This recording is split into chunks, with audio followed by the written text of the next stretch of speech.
Oke, baik. Assalamualaikum warahmatullahi wabarakatuh. Selamat siang, teman-teman semua. Sebelumnya, saya ingin mengucapkan terima kasih kepada teman-teman semua karena sudah menyempatkan waktunya untuk hadir pada Zoom kita siang kali ini, di mana kita akan membahas sebuah studi kasus penyakit GERD. Mungkin teman-teman semua sudah pernah mendengar tentang penyakit ini, atau mungkin beberapa dari teman-teman semua sudah pernah terkenal dari penyakit GERD ini, di mana penyakit GERD ini merupakan penyakit saluran cerna yang sangat umum ya di kalangan mahasiswa, di mana kita akan memaparkan sebuah kasus dimulai dari bagaimana keluhan ringan yang dirasakan oleh pasien ini, kemudian kita akan memaparkan melalui metode SOAP, yaitu Subject Objective Assessment dan Plan.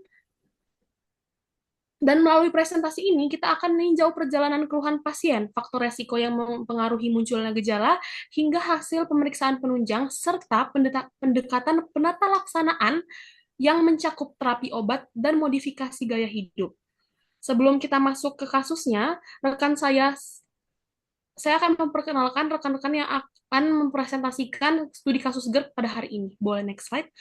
Yang pertama ada Cahya Firda Vaneza dengan NPM 10, Sarah Aprilia dengan NPM 26, saya sendiri Naila Kirania Kanti dengan NPM 28, kemudian ada Rianti Ikrotul Hafiza dengan NPM 32, ada Sandi Ilhamudin dengan NPM 40, ada Fauzi Pratama dengan NPM 42, Zahra Yusya dengan NPM 72, dan Cantika Triana Putri dengan NPM 84. Sebelum kita masuk ke kasusnya, teman saya Sandi Ilhamudin akan menjelaskan apa itu penyakit GERD. Kepada Sandi dipersilahkan. Baik, terima kasih. Jadi sebelum masuk ke kasusnya, kita harus mengetahui dulu nih, apa itu GERD. Nah, GERD atau Gastroesophageal Reflux Disease merupakan gangguan pada saluran pencernaan yang ditandai dengan naiknya isi atau asam lambung secara berulang ke dalam esofagus. Nah, sehingga menimbulkan gejala yang mengganggu seperti heartburn atau dada terbakar dan regurgitasi. Next. Nah, berikut adalah contoh kasusnya, di mana ada seorang wanita dengan umur 45 tahun datang ke klinik dengan keluhan rasa panas di dada dan regurgitasi asam selama 2 minggu. Nah, ia baru mendapatkan terapi oksibutinin untuk inkontinensia urin dari dokter urologi dan tidak ada riwayat GERD sebelumnya. Nah, hasil pemeriksaan fisik menunjukkan TD-nya yaitu 118 per 76 mmHg dengan denyut nadi yaitu 78 kali per menit dan abdomennya adanya nyeri epigastrium ringan. Nah, hasil pemeriksaan penunjangnya ya, menunjukkan mukosa esopagusnya normal ketika dilakukan endoskopi dan ada riwayat penggunaan obat yaitu oksibutinin dengan dosis 2 kali per hari. Sekian dari saya kembalikan ke moderator. Baik, terima kasih kepada Sandi. Tadi udah dijelasin sama rekan saya, yaitu tentang apa itu GERD dan juga contoh kasus yang kami dapatkan pada kasus GERD kali ini. Selanjutnya, untuk memberikan gambaran yang lebih sistematis mengenai penata laksanaan, rekan saya Sarah Aprilia akan menjelaskan algoritma terapi dari penyakit GERD ini. Kepada Sarah, dipersilakan. Baik, terima kasih atas kesempatannya. Sekarang kita masuk ke algoritma terapi pada GERD. Nah, pada pasien yang kita curigai, dia ini mengalami GERD atau suspek GERD, maka kita perlu lakukan terlebih dahulu GERD questionnaire. Nah, GERD questionnaire ini dia itu terdiri dari 6 macam pertanyaan terkait dengan bagaimana keluhan pasien selama beberapa hari terakhir ini. Nah, apabila dari keluhan pasien ini dia itu menunjukkan gejala GERD nih seperti heartburn, nah maka kita perlu lakukan pengecekan alarm simptomnya bagaimana. Nah, alarm simptom itu merupakan gejala yang mengarah ke tanda-tanda berbahaya pada penderita GERD.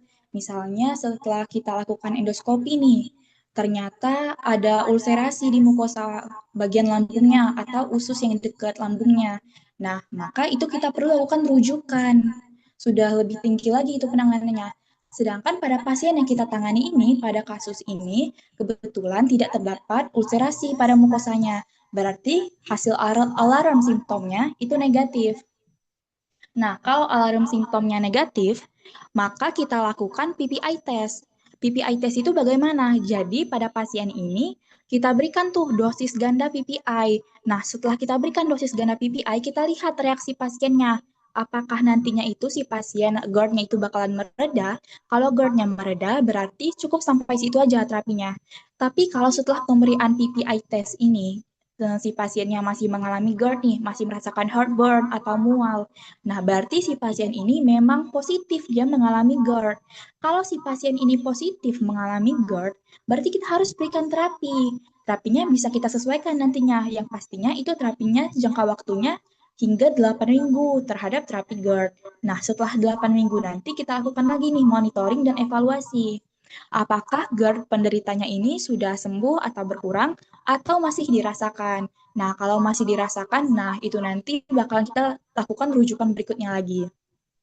Mungkin itu saja penyampaian materi dari saya. Selanjutnya saya kembalikan ke moderator. Terima kasih.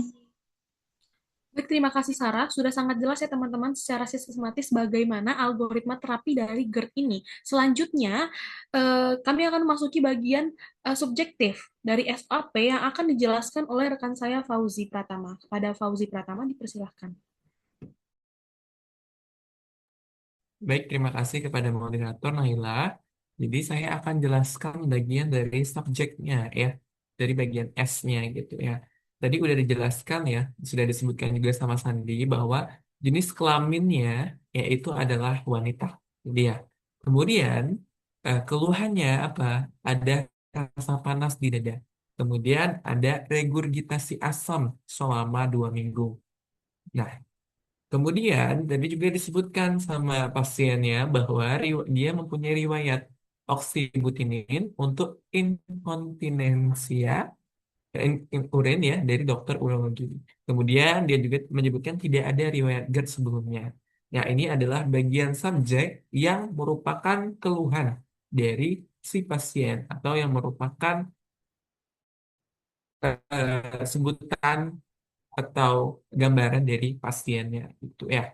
Mungkin itu saja dari saya Nela. Saya kembalikan ke moderator. Baik, terima kasih kepada Fauzi. Selanjutnya teman-teman, tadi udah dijelasin sama Fauzi subjeknya atau keluhan yang dirasakan langsung nih, yang kita dapatkan langsung dari pasien. Kita lanjut ke bagian objektif, yang dimana data-data ini seperti tanda vital atau hasil pemeriksaan fisik yang akan dijelaskan oleh rekan saya yaitu Cahya. Pada Cahya dipersilahkan. Baiklah, terima kasih kepada moderator. Jadi kalau tadi udah ada subjektif, sekarang ada objektif, teman-teman. Di mana objektif ini kan terdiri dari pemeriksaan fisik sama pemeriksaan penunjang gitu. Pada pemeriksaan fisik itu ada pemeriksaan tekanan darah, di mana pada pasien wanita ini tekanan darahnya itu 118/76 mmHg. Yang normalnya tekanan darah itu kan 120/80 ya, tetapi karena ini masih mendekati normal, maka tekanan darah pasien ini masih normal begitu. Nadinya itu 78 kali per menit, artinya masih normal juga. Lalu pada abdomennya itu terdapat keluhan bahwa dia nyeri epigastrium ringan, artinya ada nyeri pada ulu hati begitu. Lalu pada pemeriksaan penunjang, pada pemeriksaan endoskopi, pada mukosa esofagusnya itu masih normal. Dan dia ini memiliki riwayat obat oksibutinin 5 miligram 2 kali per hari. Nah, teman-teman harus tahu kenapa sih kami mendiagnosis pasien ini GERD? Karena efek dari oksibutinin ini yang menyebabkan GERD. Kenapa? Karena oksibutinin ini kan termasuk ke golongan antikolinergik ya, di mana dia itu kan merelaksasikan otot-otot, termasuk otot polos di kandung kemih. Ini kan untuk obat untuk kemih gitu ya. Lalu setelah dia ini merelaksasikan otot-otot, dia itu ternyata juga memberikan efek ke otot sphincter esofagus di bagian bawah atau yang kita sebut dengan LES. Nah, karena LES-nya ini kena, maka terjadilah reflux asam sehingga asam lambungnya itu naik sehingga kenapa kami diagnosis GERD karena efek samping dari oksibutinin ini karena sebelumnya kan pasien ini tidak memiliki riwayat GERD gitu. Sepertinya itu saja. Terima kasih kembali ke moderator. Baik teman-teman, terima kasih Syahya. Kita sudah dapat nih teman-teman diagnosisnya, yaitu berupa GERD, yang mungkin udah teman-teman udah dengar tadi alasannya kenapa kita diagnosis GERD dari Cahya tadi. Kita masuk ke asesmen. Yang pertama mungkin akan asesmen farmakologi dulu yang akan dijelaskan oleh rekan saya, yaitu Zahra Yuce. Pada Zahra Yuce, dipersilakan. Baik, terima kasih untuk moderator. Nah, saya akan menjelaskan ini apa aja obat yang digunakan untuk terapi GERD ini. Itu ada omeprazole, itu dosisnya itu 20 miligram 1 kali sehari dengan durasi 4 sampai 8 minggu. Dengan efek samping ada sakit kepala, diare, dan konstipasi. Ada juga pantoprazol, itu 40 gram 1 kali sehari, itu durasinya 4 sampai 8 minggu. Untuk efek samping ada sakit kepala, diare, sama dia konstipasi juga. Ada domperidon, itu 10 miligram dalam 3 hari, 3 kali sehari, masih 1 sampai 2 minggu. Untuk efek samping itu ada mulut kering, sakit kepala, dan palpitasi. Next.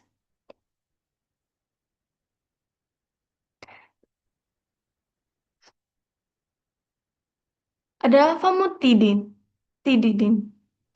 20 miligram 2 kali sehari, 2 sampai 4 minggu. Efek sampingnya itu ada pusing, diare, dan konstipasi. Ranitidin itu 150 miligram 2 kali sehari, 2 sampai 4 minggu. Itu ada efek sampingnya sakit kepala, pusing, sama konstipasi juga. Nah, untuk ada magnesium hidroksid, aluminium hidroksid, itu 10 sampai 20 mili saat gejalanya itu muncul. Itu durasi itu sesuai kebutuhan kita ya, Cak. Eh, ketika mengalami adanya diare. Nah, efek samping itu ada dari Mg, magnesium itu menyebabkan diare. Aluminium itu bisa konstipasi. Terus ada juga gangguan elektrolit bila berlebihan. Baik, saya kembali ke moderator. Terima kasih kepada Zahra Yuce. Tadi udah dibahas tentang terapi farmakologinya yang dengan obat, teman-teman. Kita beralih ke penata laksanaan non-farmakologi yang mungkin berfokus pada perubahan kebiasaan hidup dan faktor-faktor pemicu lainnya yang akan dijelaskan oleh rekan saya, yaitu Rianti. Kepada Rianti, dipersilahkan. Baik, terima kasih moderator. Baik, untuk penata laksanaan GERD secara non-farmakologis, ada beberapa hal nih ya, yang perubahan gaya hidup yang sehat yang penting dilakukan untuk pasien ini. Yang pertama, pasien ini dianjurkan untuk tidur dengan kepala tempat tidur yang ditinggikan sekitar 15 sampai 20 cm. Di mana posisi ini akan membantu mencegah refluks asam ketika berbaring karena gravitasi membantu menjaga isi lambung tetap di bawah. Kemudian yang kedua, ini menurunkan berat badan, yang dimana ini sangat dianjurkan terutama pada pasien yang apabila obesitas ya teman-teman. Kemudian ketiga, ini pasien perlu menghindari makanan atau obat yang dapat menurunkan tonus LES seperti makan berlemak, kemudian coklat, mint, kafein, alkohol, serta obat-obatan tertentu. Selanjutnya, itu ada hindari makanan dalam porsi yang besar dan jangan makan setidaknya 3 jam sebelum tidur.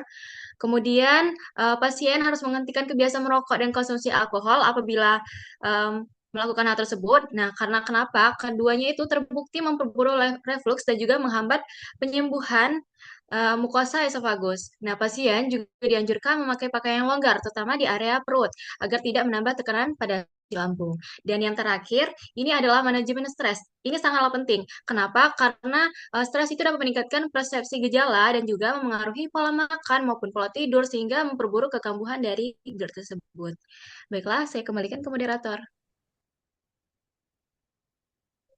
Baik, terima kasih kepada Rianti. Tadi udah dijelasin ya teman-teman, ada farmakologi, terapi obat yang dijelasin oleh Zara tadi, itu bisa dipilih salah satu aja obatnya, tergantung dengan kondisi dari pasien tersebut. Nah, untuk non-farmakologi, boleh nih diikutin dari tidur dengan kepala tempat tidur ditinggikan atau menurunkan berat badan dan stop merokok dan alkohol. Kita lanjut ke plan, yang mana di plan itu ada monitoring dan edukasi yang meliputi evaluasi respon sampai memberikan arahan-arahan kepada pasien yang mungkin akan dijelaskan monitoring terlebih dahulu. Kepada rekan saya Cantika, dipersilahkan.